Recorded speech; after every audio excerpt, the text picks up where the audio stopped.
दोस्तों, हिमालय के बीचों बीच बादलों से घिरा एक शांत आश्रम था।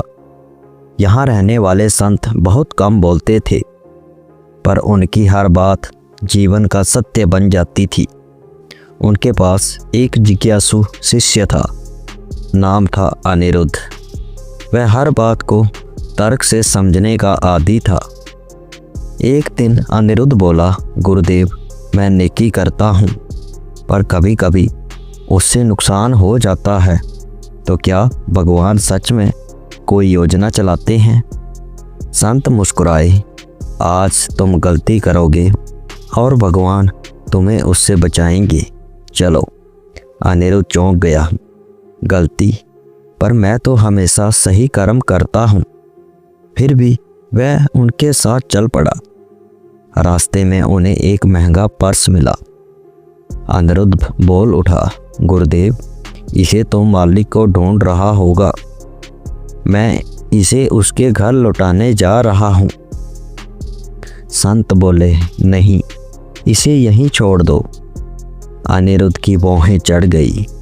पर नेकी तो यह है कि चीज़ वापस दी जाए।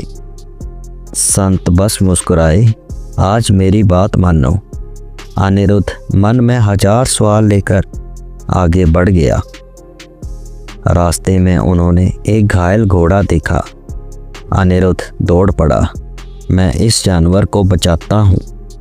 संत बोले, नहीं पुत्र, इसे छूना मत। कभी कभी मदद नुकसान बन जाती है।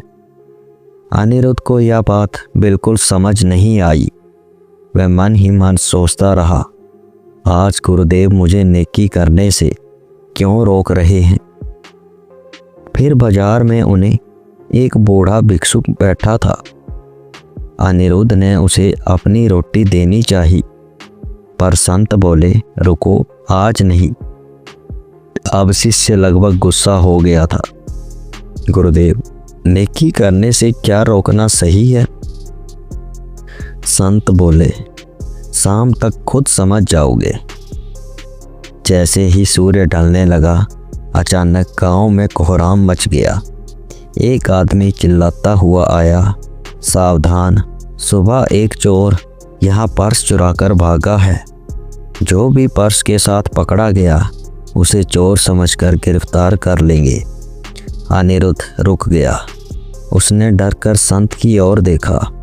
संत बोले, अगर तुम पर्स लेकर जा रहे होते तो अब तक जेल में होते। फिर उसी समय 2 ग्रामीण भागते हुए आए। घायल घोड़े को छूना मत, उसके मालिक का दुश्मन उसे जहर लगाकर भागा है। जिसने भी उसे छुआ वह खतरे में पड़ेगा। अनिरुद्ध के हाथ कांप पड़े। मैं तो उस घोड़े को छूने ही वाला था। भिक्षु की बात तो सबसे बड़ी थी। गांव का एक आदमी दौड़ता हुआ आया। बाजार में भीख मांगने वाला बूढ़ा असल में जेब काटने वाला है। जो उसे खाना देता है, उसके करीब जाने की कोशिश में वह चोरी करता है। अनिरुद्ध के पैरों तले जमीन खिसक गई। उसने संत के आगे हाथ जोड़ दिए, गुरुदेव, आज अगर मैं नेकी करता भी तो सब उल्टा हो जाता। संत ने उसके कंधे पर हाथ रखा और कहा, नेकी सिर्फ मदद करना नहीं है, नेकी सही समय पर सही को पहचानना भी है। कभी कभी भगवान हमें किसी अच्छी चीज़ से भी दूर रखते हैं, क्योंकि उसमें छिपा होता है खतरा जो हमें दिखाई नहीं देता। जिसे तुम खोया हुआ समझते हो, शायद भगवान उसे तुमसे बचा रहे होते हैं। अनिरुद्ध की आंखों में आंसू आ गए। उसे आज पहली बार महसूस हुआ कि भगवान की योजना सदैव दिखती नहीं, पर हमेशा सही होती है।